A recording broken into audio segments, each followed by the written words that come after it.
Hello, ladies and gentlemen, and welcome to another Dish Yelta Confusion Thursday Night Hangout. Greetings and salutations, good sir, of the Alta Confusions.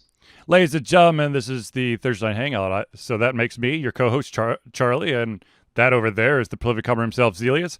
And as weird as it is, this is the... Here, hold on. There, okay, guys? Jeez almighty, people making fun of my damn shirt. This, of course... I'm sorry for reading. This is, of course, the Thursday Night Hangout. This is the second year straight where we are where we're not supposed to be. Does that sound right? We're supposed to be at a place still in the Atlanta area, but not in the actual basements or living rooms of our respective houses. Exactly. We should be somewhere where we have lots of like-minded individuals talking and asking us questions about video games and all that other stuff. I have been told that my first panel for Momocon, or the first email for my first panel, I guess, 2012. Yep. So thank you, Blades, for making it feel really old. But yeah. Well, man, you're not getting any younger. No, I made the comment like, holy crap, look how much hair I had back then. It's only 9 years, and my hairline's basically come from here to back here. Sounds like you need to go back in time and borrow some from your younger self. It's called stress. Anyways, so, Wow, it really is getting worse weekly. Yeah. Anyways, so, ladies and gentlemen, this is the Thursday Night Hangout. This is a show for you where we try our best to cover the topics that you want us to talk about. Of course, if you have not had a chance to add your topic to the conversation, all you got to do is drop it in one of the chat windows. It goes into our chat box, and then, of course, we can talk about it there. Now, this week's subject, I should say, actually came about because I started playing Mass Effect Trilogy, the Legendary Edition. Oh, you've already drinking the Kool-Aid? Yes, and this question actually comes from one of our longtime fans, Jay Steves. And the question is, so, you've got these, like, the Legendary Editions, the remasters, all that stuff. Yes. If you're going to buy back in to a series that's, however old Mass Effect is, I can't remember off the top of my head because I'm still baffled by the fact that it's been 9 years since my first Momocon panel. But anyways, what exactly are you expecting since the beginning of Mass Effect and now? I'm expecting two things. Yep. One is better graphics. Obviously, I think that's probably a given that most people have accepted. Mm-hmm. And I think the second is improved probably abilities in gunplay. And I don't mean revamping it and being like, you know what, we're no longer going to have a Vanguard. We're just fleeing that class altogether because it's overpowered. 2007. What's that? 2007 was when it's first released. Mm-hmm. So what I mean by that is maybe if there do need to be a little bit of balance of powers without actually eliminating powers, I don't see an issue with that. I think what also would not be the worst thing is if they had to... So you had between different Mass Effects, you had slightly different takes on the gun ammo situation in terms of did it overheat, did you have bullets? So there was a little bit of differentiation in the games and how they handled that part of it. And I could see some logic to making a more cohesive gun ammo management system, because chances are, if you're playing the Legendary Edition, you might play 1, 2, or 3, and it could be a little bit disjointed if you go from like one type of ammo management to the next one, the next game. Whereas in the Mass Effect 1, 2, and 3, in the original iterations, usually people are going years in between playing it. So it's like, I don't remember what the previous one was like when it comes to ammo. So I think those would probably be the two things for me, which that one I don't really care about, honestly. Like if they didn't do anything at all to the gameplay, okay. For me, it's really the biggest thing I'm looking for, would be graphics. Like if they don't improve the graphics, that would kind of defeat the whole purpose of playing it again, honestly, at this point. Right.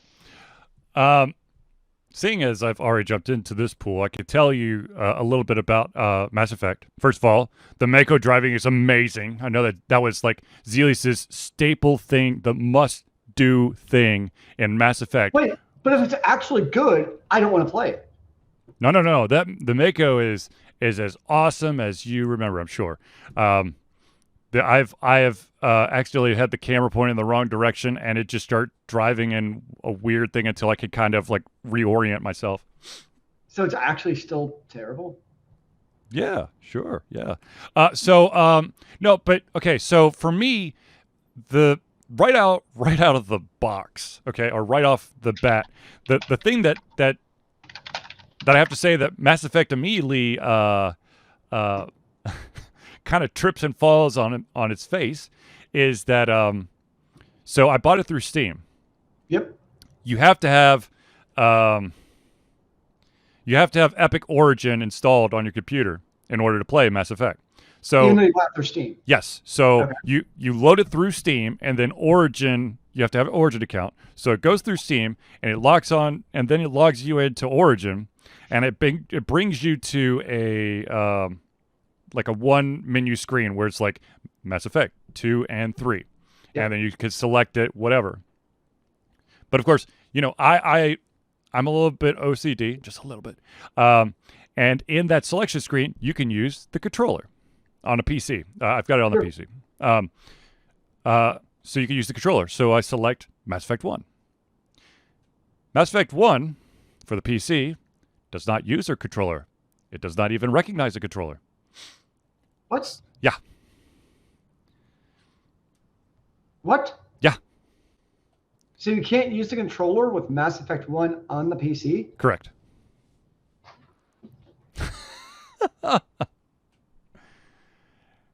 Believe me, I was like, but I was like, okay, well, I guess it's, I guess it's keyboard and mouse for me. I'm like, this is gonna be weird. That's dumb. I mean, makes no sense since you can obviously use the controller on the consoles. Yeah, absolutely. You would think that it would be okay. That's Hold kind on. of insane, actually. I'm trying to stop my programmer brain from going nuts, but it's the same freaking thing. If it played on the 360 with a controller, it will work on a Microsoft PC because it's probably going to use the same drivers. Anyways, so yes, you cannot use a controller. That's actually mind-blowing. Yes. In a bad way. Yes. So I've been playing the first one, trying to remember how to do everything.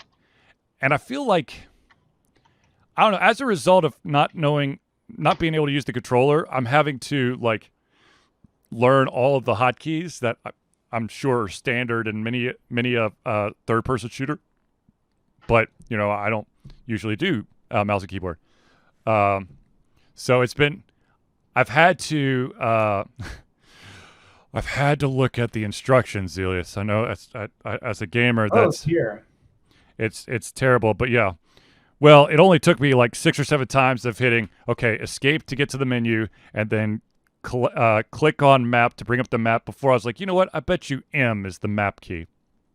And ta-da! So I'm looking on like websites, and they say they support controllers. Do you have to have the correct controller? I tried. It does not recognize the controller at all. I don't know. Anyways, so I've been playing a lot of that.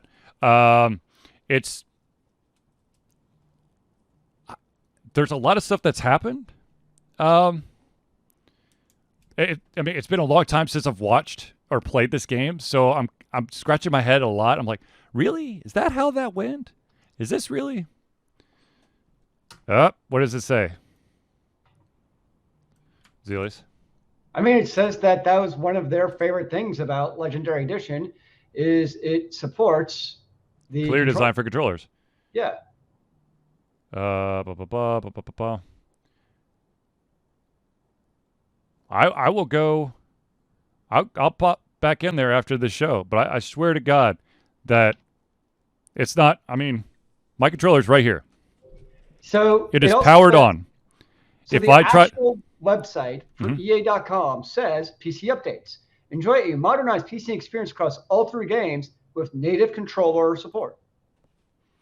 then apparently this, which is the generic, 360 third-party controller, is not. I wonder if that's why. I don't know if it doesn't like the fact it's third party. I don't know. All I know is that Which is still dumb. Yeah, absolutely.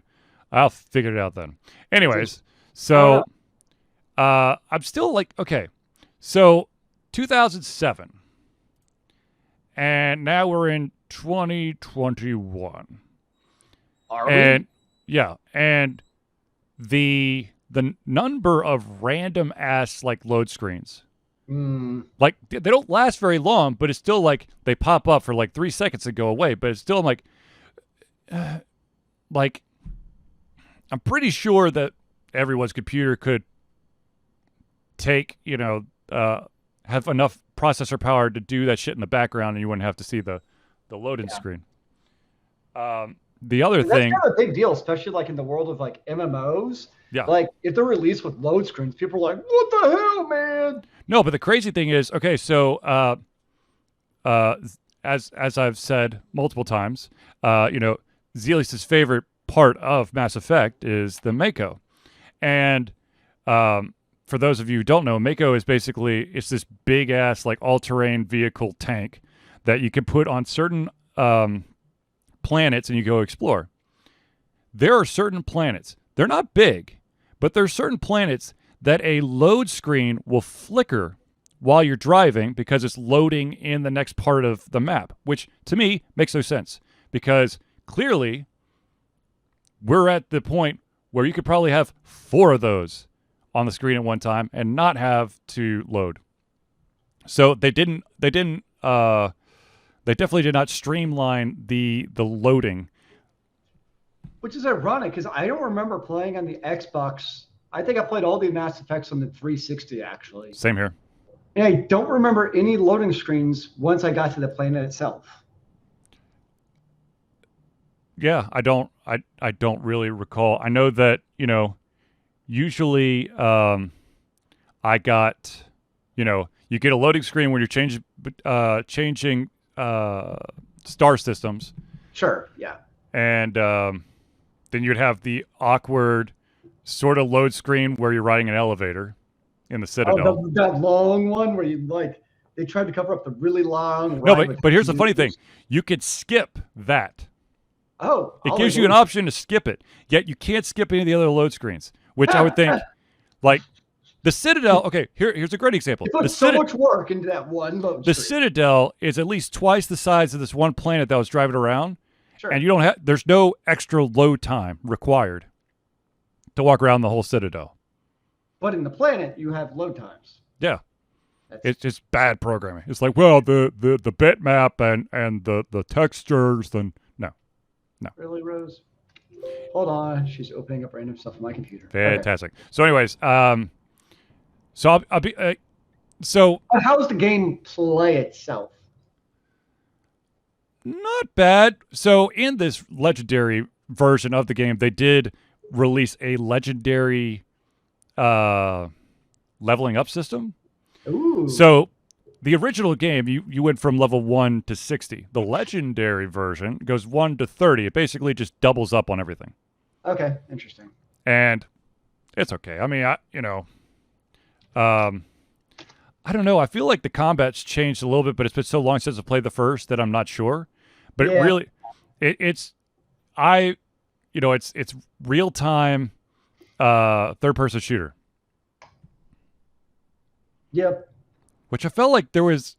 I feel like there was like a little bit of pausing, like when you went into your skill wheel. I feel like it gave you a second to think about it. I mean, technically, yeah, you could pop up this menu that basically said, it shows you what should this person change their gun, or do you want them to use a special ability? But I felt like there was something more to it. But anyways, been playing that. But the question that was asked was, okay, so you have this, of course, the re-release or remastering or legendary whatever.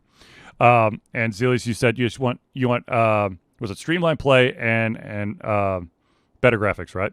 Yep. So there are many examples of like re-releases. Of course, you have the infamous Chrono Trigger approach, and that is we just throw that shit on everything. We don't actually do anything about it. Every platform ever, you get it, you get it, and you get it. There are also your mini fridge is gonna get it. Jesus. You walk around to get a beer, and you have to beat the next level to get another beer. My toaster plays. No, but okay, so you've got that. Then, of course, you got Final Fantasy VII, which took forever for a re-release, but now they're doing episodic content, and they're fleshing out the story. See, that's like more than a re-release. Like, that's like a remaster almost. Okay. Like, you got, like, different levels. Like, a remaster Agreed. to me is basically like we're just improving what is already there without substantially changing anything. Whereas it seems like with Final Fantasy VII, they're actually, like, they're substantially changing things in the game, more so than just a graphics overhaul. Agreed. And it's like, I don't know, they not only did a graphics overhaul, but I mean they've really streamlined some stuff, and then also they've filled the gaps, or they've been attempting to fill the gaps with the story. Now, of course, the downside is it's not all one game. It's episodic, so you're gonna you're not gonna be able to fly through the game, even though I'm sure it's gonna take hundreds of hours. But you got that. Then you also have there's also instances of like basically a rebundle of the trilogy with all DLC. Well, that was what just came out. It's one of the D&D like Dark Alliance or one of those. Neverwinter. Yeah, it was like one of the Neverwinter. It was a great PS2 game. Like that just came out a week or two ago in the consoles, and it's not even a remaster. It's like the original PS2 version.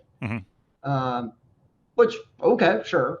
I mean, they didn't call it a remaster. So you have that approach, which is literally like, well, here are the original graphics and everything. Nothing has changed. Okay, so I understand the desire to port something, from one platform to another within like a generation, or maybe the generation and the following generation of wherever that game is released. But when you're basically just porting it to a system that is now, I don't know, 5 generations removed, I think it's got to have some, it's got to be more than just the game. Well, I think it also depends on the type of game. So, like, I recently, for old kicks and giggles, I started playing a little bit of Majesty. I feel like that works because it's a strategy game. I mean, nice graphics are wrong, don't get me wrong. But at the same time, it's also good if the gameplay is still good enough that it stands up. Because that was not a game predicated on the graphics. So versus an RPG, no matter how good the gameplay, I think in that way we become so spoiled with games with phenomenal graphics for RPG. I think that becomes a little bit more jarring when you play a game that was has that kind of 3D type of graphics, and you try playing it nowadays. It's like, whoa, wait a second. Right, and I think that's fortunately or unfortunately, I think that's why Chrono Trigger could get away with it, because they do 2D sprites. It's not a 3D rendering, and they've improved the number of polygons or shading techniques or something like that. But that being said, once again, when you're bringing out a new something, actually, improve upon it. There was a couple of game bundles that you could get through Steam. Oh shit, it was a while ago, but from like some like old school Sierra Entertainment like point click adventure games. And if you tried to run them on your computer, they would go batshit nuts because there was nothing in place to kind of, fake your system into playing it like an old computer, and the graphics were fucked up and all that stuff. So, like, if you're going to re-release something, especially on a newer system of the same platform, making sure it actually works, please. Well, that's like what they're doing with Diablo II. Is that's a true remaster, but it's like the opposite end of Final Fantasy VII, Mhm. where their goal is to not literally change anything in the game. They're making like some quality of life improvements, but even like the underlying movement architecture of how your character moves is not changing. And how the spells are cast and like the way they move and hit frames and all that stuff. They're keeping all the underlying like math and all that stuff the same. It's really literally just a graphical improvement of the game, um, which I think is cool. I mean, it is cool, but you would hope that. I mean, the deep desire of any gamer looking for nostalgia is one being able to play the game again, which is a Yep. huge bonus point there. But also, they want it in their mind. It looks more.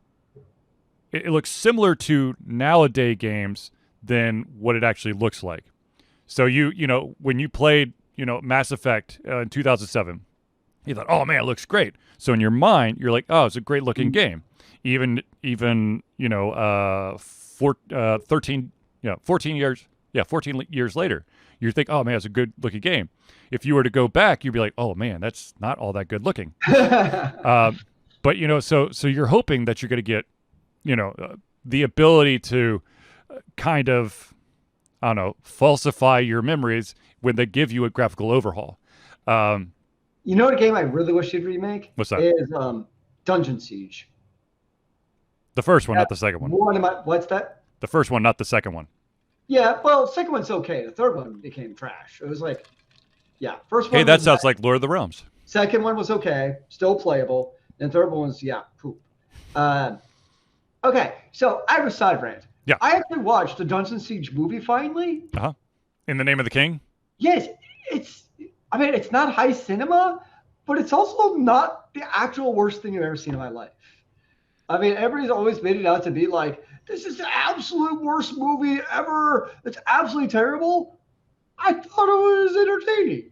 I mean, I'm not saying it was something I would recommend necessarily, but I enjoyed it. It was 2 hours of, mindless movie. Yeah. Randblade says that was the only movie I've ever walked out of. Okay, to be fair, if I paid whatever inflation is for a movie theater ticket, okay, that would be different. I will grant you that. But for a stupid Amazon Prime movie that, I'm just having a beer or two, whatever. It was fine. I think I've only walked out of a movie twice in all my years. And one time was not up to me. It was the people I was with. They got too scared, so the parents took us away from the movie theater. And the second one was just absolutely batshit nuts movie that didn't make any sense. And me and my friends were just like, F this, we're out of here. And it had, I want to say it had Bill Murray in it. Well, the funny thing is you look at the Name of the King, it has like Jason Statham, John Rhys Davies, Ron Perlman, Matthew Lillard. It has people who like know how to act. Yes. That's what's really fun to me. It's not like a bunch of like B-name scrubs. It's people who actually do stuff. You know what I mean? Mm-hmm. So that's what's even more entertaining to me. The movie I walked out of was the Life Aquatic with Steve Zissou, which was just I don't know. There are certain movies out there that people are like, oh my god, it's so amazing, it's mind blowing, just change your life. And the only way it changes my life is I'll never watch that again. Thank you.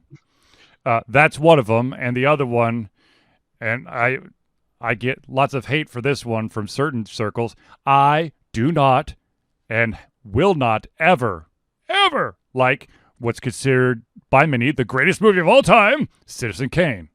Dear Jesus, that's a boring ass movie. Never seen Spoiler alert, it's a fucking sled. Never seen it. Don't really have much of a desire to.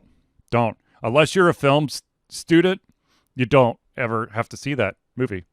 And even if you are a film student, there's better examples of the freaking mirror hallway that is supposed to be legendary because he's walking down a mirrored hallway, but you don't see the camera and the reflection. Woo! Clearly, you're not impressed by highbrow cinematography. Whatever. Anyways, so there was an announcement recently that Dead Space trilogy is coming out as well, which of course, Mass Effect, aliens in space and Dead Space, alien horror in space. Well, I say that. The first two were. The third one was not. I don't... Look. If you have a franchise or a set of games that is a specific type of genre, if you're going to make a sequel to that, because it was successful the first time around, why would you change the genres or remove part of the genre? It'd be like Mass Effect. The first two were science fiction, military science fiction, space opera, third-person role-playing shooter. The third one is a match 3 card game. That's a brilliant idea. You're hired, sir. Or let's get a little bit more realistic here. Mass Effect 3, let's see here. They keep the science fiction. They remove the military from it. It's now a first-person shooter instead of a third-person shooter, and your choices no longer matter. I was going to say it became a real-time strategy game, basically StarCraft.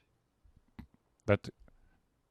If you think about it, I think it's Halo War. It's the fight against the Reapers, right? So it actually works. It's also, instead of fighting the Zerg or the Protoss, either the one, you can just kind of, change the assets. And actually, it's not. It's just StarCraft 2 Part 4 with a new mod. Yeah, basically. But anyways, so the reason why I say this is that Dead Space 1 and 2 is sci-fi, horror, third-person shooter, because I think it's right over the shoulder. And it was like freaky. It was one of those games that potentially, because of course when these type of games come out, I like to play with all the lights out just so I could scare the shit out of myself. Like that, whatever that was, Zealeus. It's just the cat. It's fine. Yeah.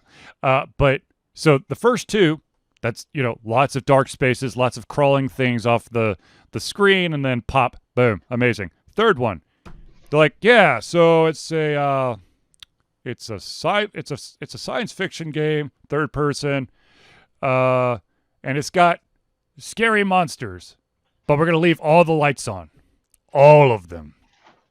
And just for shits and giggles, even in very well-lit rooms, we're going to light candles. So do you think they're going to change Dead Space 3 at all substantially, or just leave it as it is? My guess is they're probably just going to leave it as it is. They'll probably give it a little bit of a graphical overhaul and then keep it the way that it is. I in my own selfish, wish and desire, they turned the fucking lights off of the third game so that I could actually have the experience that I had for the first two. I'm still waiting for a remake of Jade Empire. Yep. Well, yeah, Jade Empire and KOTOR, basically right back to back to each other. KOTOR 2 officially. Huh? Officially finished KOTOR 2. Oh, there you go. Well, because they've already they've already released KOTORs on the. You can play it on your iPhone now. Mm-hmm. So they probably figured they're fine on that area. Yep. But yeah, I think, okay, so riddle me this, ladies and gentlemen, and Zealeus as well. If you're doing like a re-release, a remaster, an uber awesome edition, does your idea or your, I guess, your opinion, what your expectations, does it change to what all is, if, blah, blah. Do you expect more shit to change if it's just a single game, or more shit to change if it's like a series of games that basically build up on top of each other? So like if I were to do Mass Effect. That's Mass a Effect. deep question, man. If like Mass Effect 3, or would you just be set? I mean, it's just a graphical overhaul, okay? But if let's say that it was just Mass, I'll just I know that this was I guess it was a terrible game. I never played it, but Mass Effect Andromeda, they overhaul like a bunch of the mechanics, maybe flesh out the story. Mass Effect Andromeda was not a bad game. I don't know. I've never played it. It really wasn't that bad. It just was a little bit rushed compared to the other ones, but it was a fine space opera game that they just didn't finish. Because that's what happens at BioWare/EA nowadays. Single player, so it's not a real game, man. Right. So, but the question is, I guess, are you more willing to just have like, if it's a re-release, if it's like a combination of a couple games, are you just okay with like a graphic overhaul, or are you looking for huge differences, or is just simply bringing out a single very popular game with just a graphical overhaul okay, or are you expecting, I guess, more love and attention since it's a single game instead of a trilogy? I haven't really thought about this, man. These are too deep of questions. All right. I think it just depends on the game. I mean, like playing what's that stupid game that I was playing on the Switch the other day? It's that Age of Reckoning. Am I thinking the right name of the game? Is that Amalur? Yeah, Keys of Amalur? I'm talking about. Like, it was basically just re-release, which I'm fine with, because also I never played the original, so I don't even know what the red is supposed to. I don't know. So for me, it's fine. I think it's all about what is a big part to me is the messaging of the developer. Mm-hmm. So when they release the game, is it basically like a bait and switch almost, where this is what we're releasing? It's either A, graphical, overhaul, or B, it's like a Final Fantasy VII where they're changing a lot of the content. Are they also upfront about that? Versus do you get this, remastered game, and it's like, oh, we changed all the stuff, but we're hoping you won't actually notice. All right, so as long as they're upfront and you can basically temper your expectations. Yeah, so like Final Fantasy VII, when they changed some of the stuff in the game, mm-hmm. like Square Enix gave reasons and rationale for doing it. Mm-hmm. So it's like, okay, that makes sense. But then you got Blizzard with Diablo II, and they gave very specific reasons for why they didn't change anything in the game. Because they got rid of Blizzard. Well, I think it's terrible reasoning, but that's okay. But at least they were upfront about it. Versus, and I think that is a little bit different than when you just release your game, like the Chrono Trigger, on every single platform known to man, just because you can. Yeah. I agree with you. I think that as long as I have an understanding of exactly what is going to be in this this re-release or remastering or whatever, I think that that's okay. But the problem is that it's too often they don't really spell it out for you, and so your brain goes into overdrive of, you know what, I bet you they're going to do this because that was lacking in the game, or they're going to do a graphical overhaul, or maybe beautify some of the places, or switch out some of the mechanics, because in your brain you're going, that was the one thing that I didn't like about the game. And if they're just like, oh yeah, we're going to re-release it for the new consoles, but we're not going to tell you what we're doing, I think that's where I get, a little bit, I guess, pissy. I also haven't really played any remasters, or let me rephrase this: remasters of games I've played before. So like, I don't have Mass Effect, so I've never played that remaster. Like other games that are remasters, kind of like a Legends of Mana for the Switch, I never played the original version. Mm-hmm. So for me, sometimes it's basically like a whole new experience, but I never played the OG version anyways. So to me, I really also have nothing to compare it to. It's like with you, you're almost like comparing it the book versus novel. I mean, the book versus the movie. Right. Where it's like, wow, they changed this, Whereas to me, I only knew the movie existed, or I only knew the book existed, Hmm. so I don't really have a frame of reference to compare that to necessarily. Yeah, I can see that. I can definitely see that. Uh, The exception will be probably the Switch I will get Diablo 2, mhm. because that it seems like the perfect go around and mash skeletons on the Switch mobilely. Seems like an ideal gaming situation. Um, so that's what probably exception I'll make, because that is definitely a very deep and loving part of our youth. But of course. No, yeah, I mean, I could see that. I think that even if it's, I think I've run across a couple of games that were like re-releases onto a different platform that I think, I've had friends really talk up, about how awesome it was. And then when I actually get to play it for my first time, I sort of have an expectation built up, and it doesn't meet that expectation. But I think for the most part, I think you're right. I think it really is um, where you came into it. Did you play the original, or did you read the original, or did you watch the original? Because that will Well, I think the definitely. bigger problem too is crappy ports. Like, Yep. how many terrible ports do you have from particularly usually from the console to the PC, is usually where they're terrible. I mean, they make it for the console first with a graphical user interface intended for a console. Hmm. And then also, usually developing to one or two hardware specifications. Yep. So in theory, less buggy. I know it's not always true. But in theory, of less bugs versus then you go to the PC and it's, the Wild West. And so that seems like, if anything, that's where you have your issues is we have this great console version, and you can purchase it on PC, but don't ask us to fix any bugs.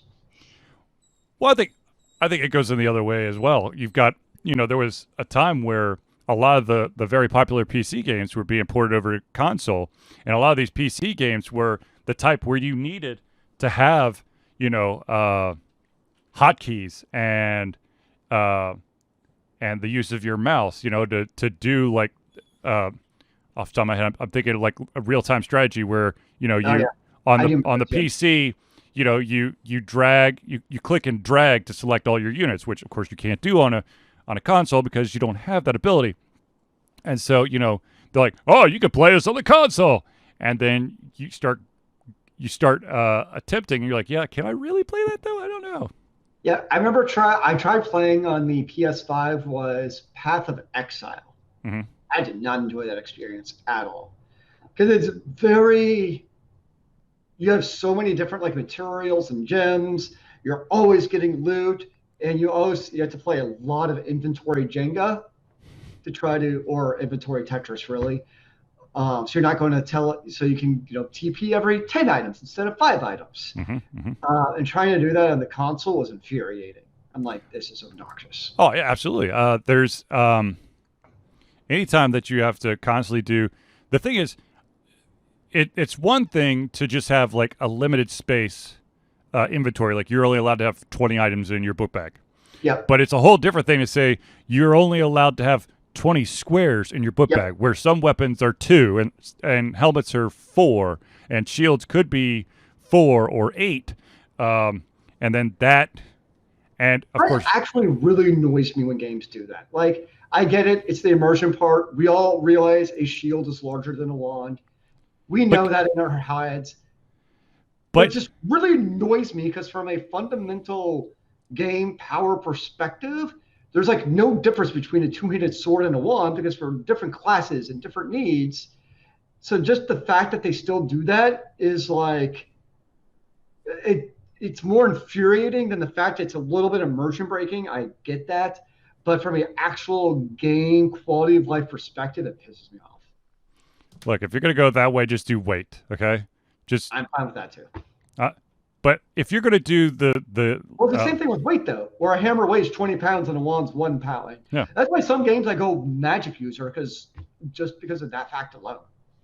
Well, usually when you have a magic user, their capacity is lower, unless you got there's ways to iron it out. But the thing that pisses me off the most with the inventory Tetris, Jenga, whatever you want to call it, is there are certain items like a shield that might be on a 2x3 grid, right? But you can't rotate that fucker. Yes, this is true too. I just, if I could rotate it, I'd be fine. Okay, I'd be in a much better place. But because it has to be up, down, I would kill somebody. I have a backpack and I had to fit all this in there. I could rotate it if I had to, man. Exactly. Like, I hate it for rotating. I mean, I know that I'm not a super duper packer, but I know that if this doesn't fit this way, if I turn it a little bit to the side, it might fit. That is kind of ironic if you think about it. So, okay, so you're not breaking immersion to not make shields smaller. Okay.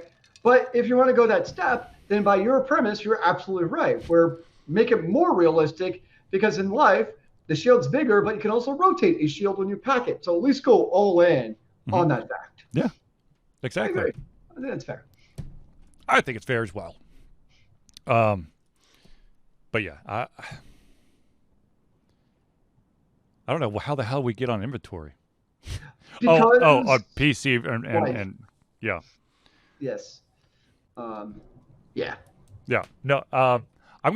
I'm gonna have to check out Mass Effect. I'm very curious to see if it's my controller or the fact that my controller's connected into a USB hub.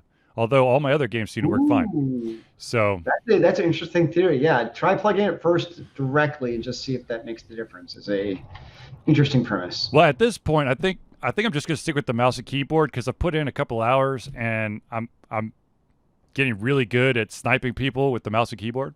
And I don't want to have to dick around with the sensitivities. Borderlands 3 the other day, and I tried sniping, and I couldn't snipe with the controller. Like, I'm done. This is infuriating. Just give me a assault rifle, and I'll just shoot people in the face. Okay, guys. All you got to do is just stay still for 3 more seconds. It's like a little bit to the left, a little bit. Nope. Too much. A little bit to the right. You move, damn it. What enemies have to move? It's so overpowered. That's why, literally, my strategy in a lot of the games, because it takes me forever to line up shots, especially with controller, is I try to find the area of influence box, which basically, once you're within a certain radius, the characters will react, right? Mm-hmm. So I try to find what the maximum distance is and just stand right outside it and then spray bullets and hope that they die. Nice. Sometimes some games are smart enough that once he gets hit once, they'll be like, "Oh my god!" and start moving around. There's other games though that the characters will stay there because they haven't been triggered. Yep. Which are my favorites. See, super stealthy. Yeah. Or if you're lucky enough and you have, let's say, the Mako on one of the areas that has like a bunch of people running around, what you're really supposed to be doing is like ducking behind, containers and stuff to attack these people. But if you find a way to get that Mako on top of the mountain and point it down, you just blow everything up with, a single shot. I do enjoy in Borderlands 3 is like trying to trigger. It was much easier, I think, in the first Borderlands, but trying to trigger the enemy to come attack you while you're in your Jeep. Actually, my favorite thing in Borderlands 3 was there was an enemy in there that I can't remember the enemy type, but basically it has like a little pail on its head, and if you shot it in the head, it would turn into like this roid out monster and start beating the crap out of anything and everything near it. Nice. And so literally I'm like, once again, I'm standing like as far away as possible. I snipe that damn head, and it goes at like ape shit, just starts killing all the guys. Like, okay, I'll just good chill right here. Just gonna wait for you to clean up the mess you made. Good job. And then hopefully you'll have taken quite a few licks, so when it's my turn, I can knock you out rather quickly. Already close to that. That's a very good strategy. I approve, sir. Yeah. But yeah. I guess we should do some quick thank yous. Friends of the show. Ladies and gentlemen, let's take a quick second to do some friends of the show because they are awesome, and it's because of these friends that we get to do the Ultra Confusion Thursday Night Hangout and many, many, many, many, many other things, such as go to conventions like Momocon. So without further ado, ladies and gentlemen, let's start off with the first one, which actually always has a an area at Momocon, and that, of course, is the Indy Cluster. The Indy Cluster is an organization of independent game developers that want to gain exposure by being involved in the community. They collectively journey to popular conferences as a traveling booth to help gain attention for their games. They make partnerships in local communities to bring games to the mainstream mindset. They highlight local, unusual, and rare concepts to challenge the paradigm of the common. They also host events to teach kids and minority groups about game development to hopefully one day enter the industry themselves. If you want more information, that's indycluster.com. Yeah. Now, of course, another another friend of the show, of course, we met through Momocon yet again, is the one and only Hero Chiropractic. Hero Chiropractic is a unique healthcare practice set up by Ryan Moore. The company is focused to elevate a patient's experience of freedom, creative expression, and joy. They believe that everyone can be a hero and has incredible heroic potential inside themselves waiting to be unleashed. Hero Chiropractic focuses on mobile chiropractic care in the greater Atlanta area. They are committed to healing clients by creating a plan of action uniquely suited for each person. They make that plan of action as convenient and affordable as possible, and most importantly, suited to your individual needs. For more information, go to herochiropractic.com. Indeed. He has been my chiropractor since the first time that we met him at Momocon, so that's been a couple years now, and I can't complain. He helped adjust me just the other day, and man, did I need it. Man, did I need it. You're free of joint pain now? Happy? Well, apparently my like all the joints and stuff in my right leg were just jacked. That's not surprising. Yeah. All right, so since we did those, let's do some Alter Confusion shout-outs real quick. And the first one is, ladies and gentlemen, I know this comes as a surprise to everyone, but Alter Confusion is proud to say that we have been fundraising for Extra Life for 10 years straight. Extra Life is gamers doing what we do best, game, to help sick and injured children in our chosen Children's Miracle Network Hospital. The money that we raise through Extra Life will go directly to our hospital, which of course is Children's Healthcare Atlanta, as unrestricted funds. This means that the hospital decides where and how to spend the money to ensure the dollars we raise make the biggest impact in the lives of the kids they treat. So if you have the capacity to donate, please go to extra-life.org and search for Alter Confusion. And of course, if you want in on this action, you want to game and raise money, all you got to do is go to extra-life.org and you can sign up today. And right now you are at $175 out of $250 of the milestones to raise. Yeah, buddy. Still making it. And then, of course, ladies and gentlemen, I do have to point out that Alter Confusion has a Patreon, and that is so that we can survive on love and support of fans like you. Basically, what Patreon does is it's a monthly membership that allows you, the fans, supporters, lovers, haters, everybody, to become active participants in the work that we try to accomplish. We have two tiers currently. One's a $1 a month tier, which of course would be $12 a year. And the other one is $5 a month, which would be $60 a year. The $1 amount allows you access to all the patron-only posts and early access to all the playthroughs. If you do the $5 level, which of course is the $60 a year, not only do you get early access to the playthroughs and access to all the patron posts, but you also get your organization or name in the thank you section for every single Thursday night hangout. So if you're interested in joining all the patrons that have come before you, all you need to do is go to Patreon. That's patreon.com/altered confusion. Or if you're on chat, you can always just click the link. That too. Trying to think if there was anything else I needed to shout out about. Shit. I'm completely blank. I wanted to say something that went up on Discord, but I can't remember what the damn thing was. Give me a second. Uno mementos. I will find it. I just realized I don't even have Discord on this computer. Oh, Zealeus. Well, I got a new disk drive, so. Okay. So there was an announcement that J.J. Abrams is going to make a movie off of Valve's game Portal. Mm. And in Game I didn't know that I wanted, apparently. And in my brain, I immediately think that this concept is about as likely to happen as the asteroid movie that was supposed to come out about that old school asteroid game where you're just a ship and you're trying to blow up all the asteroids coming in. But didn't that actually happen? They actually started writing a script about two brothers who are asteroid farmers who got lost and were trying to battle their way back home, but they had to destroy all the loose asteroids. But of course that went in the toilet. So my question is, what the hell are you going to do for Portal? Hey, we got a movie out of Battleship, okay? Many people would say that's not a movie. Or many people will say that is a movie, but it should have been named Battleship, because I don't remember ever having to deal with alien creatures attacking my boats in the sea. Apparently, you did not use your imagination when I call on E14. Oh, Christ. No, I just thought it was straight up war, dude. Oh. That's the problem, man. In Battleship, there weren't enough like level up mechanics or add-ons you could purchase to further enhance your battleship's radar technique. Okay. To give a more immersive gameplay feel. Okay.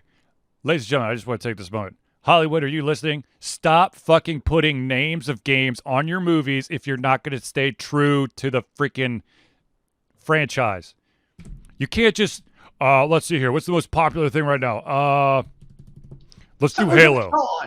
Let's do Halo. Okay, so once upon a time, there was this guy, Master Chief, but we don't like all that armor because we wanted to see his face. So he's actually wearing a jumpsuit that's green, but not the green that the actual Master Chief wears. It's more like a neon green. And instead of like his assault rifle, he's got a boomerang. And instead of being able to lift tons of stuff, he's actually really fragile. But we're gonna call it Halo. Oh, and there's gonna be lots of U.S. military that gets warped into some strange reality where no one knows what the U.S. or guns are. And we'll put some token robot in there so we can pull in the Transformer crowd too. Apparently, at one time, there was a Settlers of Catan movie actually in the works at Sony. Yep. I was kidding, but it's real. Yeah, I know. I don't know why, but I know. That's like literally they're like, oh, this looks like there's people in a room that are literally looking at trends and they're going, okay, it's a hot button name or in certain circles, it's going to draw attention. So what we're going to do is we're going to take the name. We're not really going to pay attention to what the fuck it is. We're going to slap it on to something and we're going to make millions because people are like, I know that name. Why do I know that game? I should probably check it out. And then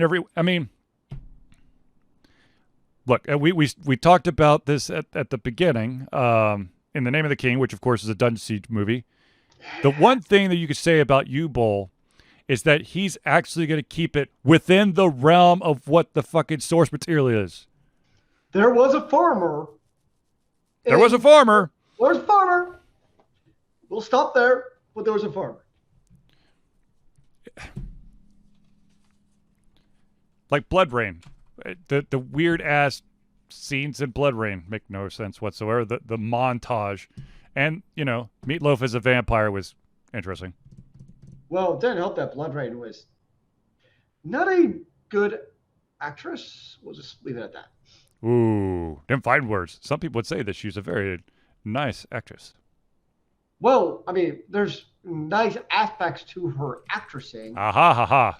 But there are certain parts that were less than optimal. Now, I will grant you that a script certainly does not help the situation. Well, no, you have to have a script in order for it to help the situation. This is true.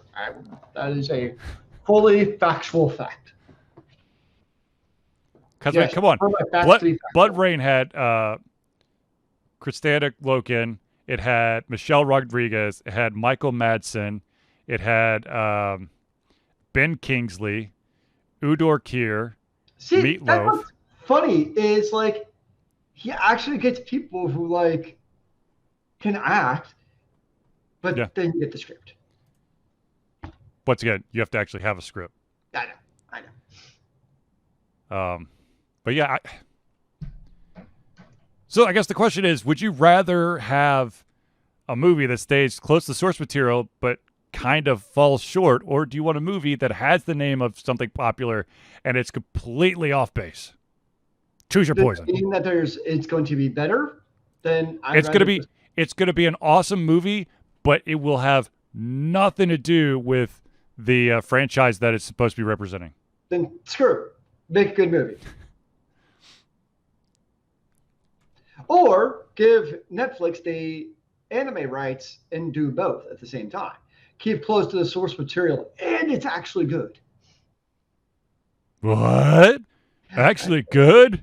Helping out your fans? Never. I'm sorry, that is not the Activision nor EA way of thinking, sir. We just want dollar signs, okay? You want the latest, greatest, whatever game, we're going to give it to you. As long as you don't recognize that we basically changed 3 itty-bitty little things and it's the exact same fucking game and those 3 things don't actually affect the game at all, give us another $60. Oh, and we're going to nickel and dime you for those cosmetic DLC packs because you have to have the pink camo gun skins to really stand out. So when you're teabagging the enemy, they could see it in all its glory. And to tie into the movie. Of course. You can actually only get the skin if you've seen the movie. Yes, you have to look for a QR code that's hidden in the 5th scene at the 45-minute mark. It's tied to your tickets. Oh, now that's just me. You know. It's a one-use code that you can find on the back of your movie ticket. See, now you're talking about language. No. Oh. No. All right. What? Yeah. All right, ladies and gentlemen, I think we've basically reached the end. As much as I would love to chill and hang out because this would be, Momocon time, and that's usually what we would do is after we have our panel, we just kind of chill and hang out with all you cool cats. But unfortunately, we've reached the end of the show. There will not be a show next week unless Zealeus wants to do it. But something tells me that Zealeus will need a break as much as I will be on break. So, without further ado, ladies and gentlemen, I'd like to thank everyone for tuning in to the Ultra Confusion Thursday Night Hangout. For myself, Charlie, and Zealeus, it's been a pleasure getting ready to come our heads, our mouths, and of course, our hearts. Will be back in 2 weeks for another Ultra Confusion Thursday Night Hangout. Remember, kids, keep on gaming in the free world. Amen to that, brother. The Indy Cluster is an organization.